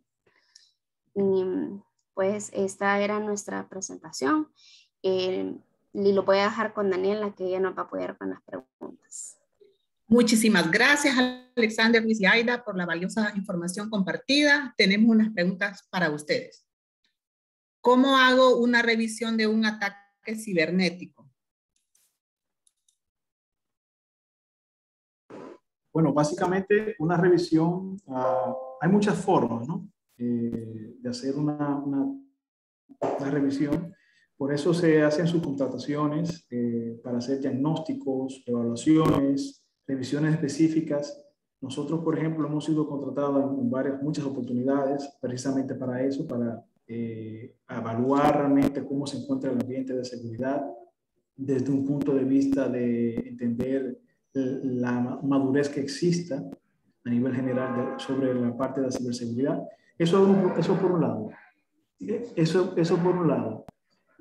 Por otro lado, lógicamente, que pudiera ser, una vez que ocurra un evento o una materialización, bueno, también se puede hacer una evaluación específicamente sobre la situación, ¿verdad? A los fines de poder hacer un análisis forense y determinar realmente qué ha pasado, cómo se dio, cuál fue el suceso, de qué manera, de qué forma se impactó y de qué forma, si es posible, obtener resultados desde el punto de vista de cuáles fueron, digamos, que las personas que fueron los perpetradores, ¿verdad? Si fue algo interno o si fue el externo. O sea que de una manera u otra, de forma general, se pueden hacer diferentes evaluaciones. Una que sería previa o posterior. Lo ideal, lo más recomendable es que periódicamente las empresas organicen auditorías de seguridad a los fines de poder ver cómo se encuentra su ambiente tecnológico, incluso contraten pruebas de penetración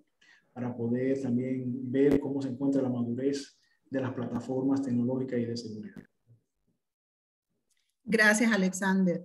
Nos comentan, tuve oportunidad de laborar como auditora a inicios de 1989 y Arthur Andersen en esa fecha ya incorporaba ciertas revisiones en ciberseguridad, pero no tenía muchos problemas. ¿Qué pueden comentar sobre eso?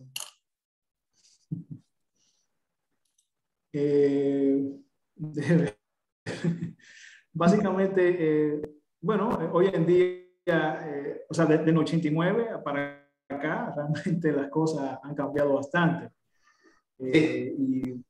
Incluso, disculpa, Alessandro, pudiéramos mencionar incluso la misma evolución de la ciberseguridad. O sea, ni siquiera existía el Internet en los 80. O sea, ya digamos que adoptado por las masas, como sucedió a partir de 1999.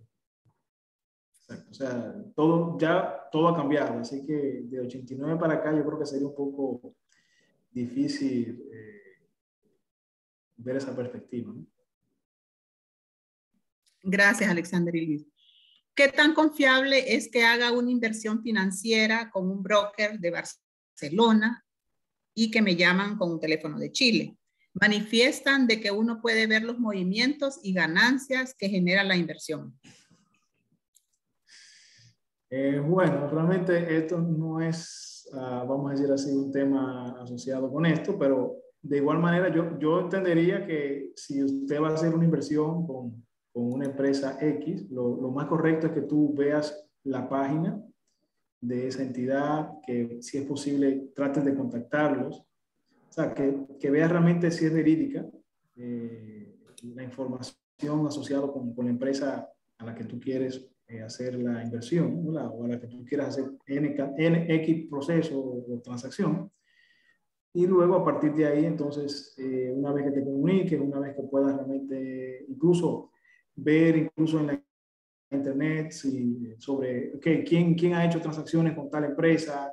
O sea, incluso la misma internet ya hoy en día tú puedes tener toda esa información y puedes tener un feedback, una retroalimentación de personas que ya hayan trabajado con esa empresa. Y ahí eso te pudiera dar ya cierto nivel de seguridad de que realmente es confiable o no la empresa a la que te estás refiriendo. Sí, ahí pudiera aportar, aparte ya de lo que menciona Alexander, es que también hay que considerar que lo que tú puedes ver visualmente en la página puede ser falso, pues simplemente un programa, una página web, que te puede colocar incluso un balance donde cronológicamente te vaya sumando un balance y en el momento de tú querer retirar los 6 meses, simplemente no hay nada. O sea, son muchas las variantes que pueden suceder.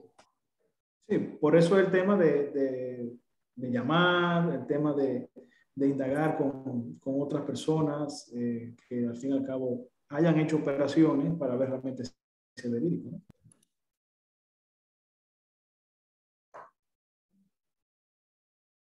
Gracias, Luis y Alexander. ¿Cómo detectamos que un equipo está infectado por un rootkit? Ok. Bueno, si bien un rootkit es extremadamente complejo de detectar, debido a que parte de su propia funcionalidad es ser, digamos que invisible, digamos que los procesos que realiza, la forma en cómo lo realiza, la idea es que el usuario nunca se dé cuenta. Entonces, para prevenir lo que sería un rootkit, en términos ya de que se ejecute, sería aislarlo. Entonces, la única forma de uno poder detectarlo o, digamos, prevenir que se ejecute es aislarlo. Y la única forma sería ya desconectando el equipo, apagándolo. Porque en cuanto el rootkit detecte que está siendo escaneado el equipo, detecte una operación, digamos, de revisión en el sistema operativo, posiblemente se desactive. Entonces, la recomendación sería ahí sacar el disco duro del equipo, conectarlo externamente a otra máquina con un antivirus, digamos, de buena reputación y realizar un escaneo. Yo creo que más allá también de esa parte, de esa recomendación que da Luis, debemos irnos también a los controles preventivos. O sea, ¿cuáles son esos controles? Bueno, tener un buen antivirus. O sea, la idea es prevenir que no tengamos un rootkit. Y para eso deberíamos tener un antivirus.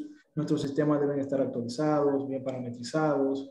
No estar indagando en páginas que realmente tengan, digamos, información engañosa, ¿verdad? O sea, como que de una manera u otra estar siempre aware o bien atento a cualquier pop-up o información que de repente se despliegue en nuestra página web y que le demos que sí o que no. O sea, siempre tenemos que estar siempre atentos a todo ese tipo de correos, por ejemplo, que podamos abrir, que de repente tiene información que dice que de una persona que nosotros pensamos que es un familiar o de la empresa, pero de repente te dice que abra este attachment, adjunto, y de repente no nos damos cuenta de que realmente fue un correo engañoso, que vino con un código, digamos, con un programa malicioso.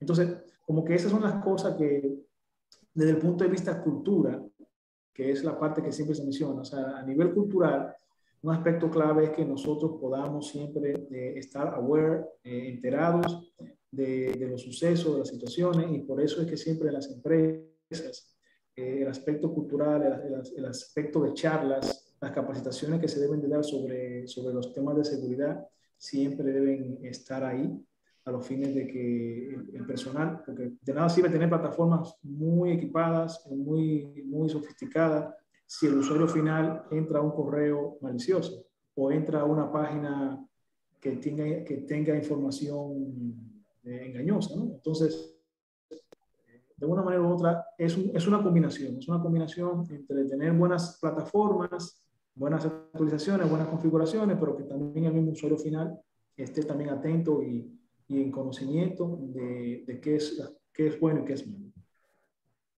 Fíjate que eso quisiera agregarle de que muchas veces algo que nosotros posponemos bastante son las actualizaciones en las computadoras y eso también tiene ciertos parches que actualizan tal vez la seguridad o el antivirus incluso. Entonces de que es cierto, tenemos trabajo, tenemos bastantes cosas abiertas, pero que intentemos en la mayoría de lo posible de no postergarlo tanto porque eso también nos protege a la computadora. Muchísimas gracias. Para concluir, tenemos la última pregunta. ¿Cómo podemos capacitar al personal en los temas de ciberseguridad? Ok, las capacitaciones son varias. O sea, hay muchas formas. Una de ellas es dependiendo de si tu empresa es muy robusta y contempla un departamento de seguridad, pues en teoría el departamento de seguridad debería ser la mano amiga que te permita orientarte sobre los temas que hoy en día están ocurriendo, ¿verdad? A nivel de la parte de seguridad cibernética, seguridad de la información, etc. Pero de igual forma o de manera paralela, tanto el departamento de seguridad como los usuarios finales deberían ser capacitados, ¿verdad? Con charlas, por ejemplo, charlas como estas, participar siempre en diferentes webinars y al mismo tiempo también certificaciones asociadas, por ejemplo, a las ISO. Por ejemplo, nosotros mencionamos ISO 27001. ISO 27001 es un marco de referencia orientado al sistema de gestión de seguridad de información, pero también está el ISO 27032 y los diferentes marcos que hemos hablado. Es decir, existen, digamos que muchas charlas, muchos webinars, pero también existen certificaciones que podrían ayudar al personal a poder estar concientizado sobre los temas de seguridad de la información. Y para eso están firmas como la nuestra, que pueden apoyar también en ese proceso, de una manera u otra capacitar, tanto dar esas charlas, como también apoyar en facilitar a una persona experta que pueda hacer las certificaciones con el equipo que se quiera certificar. Muchas gracias a todos por su tiempo. También quiero agradecer nuevamente a todos los participantes por habernos acompañado el día de hoy, en especial a Górico Advisory Group, quien hizo posible realizáramos el evento el día de hoy, y a su equipo por compartir con nosotros sus valiosos conocimientos. También agradecemos el apoyo de los miembros de Sponsor Club, miembros platino, Ficosa, SecuritySys, Deloitte, Dentons, Dinant, Parinter, Diunsa, Cargill, PriceSmart y VAT, a los miembros Oro, Crowley, Seaboard, Dagas, KPMG, 3M, y a los miembros Plata, Salco, Camosa y UNO. Les recordamos a todos que si desean ver nuevamente la conferencia, les invitamos a suscribirse a nuestro canal de YouTube de AmCham Honduras, donde podrán encontrar todos nuestros webinars online. De igual manera, se les estará enviando a sus correos el link de YouTube junto con las presentaciones impartidas el día de hoy. También les invito a seguir las redes sociales, Twitter, Facebook, LinkedIn e Instagram, donde nos podrán encontrar como AmCham Honduras, en los cuales les mantendremos informados de nuestros siguientes seminarios. Sin más, damos por concluido el webinar del día de hoy. Nuevamente, muchas gracias a todos por acompañarnos. Que tengan una feliz tarde. Gracias. Feliz tarde.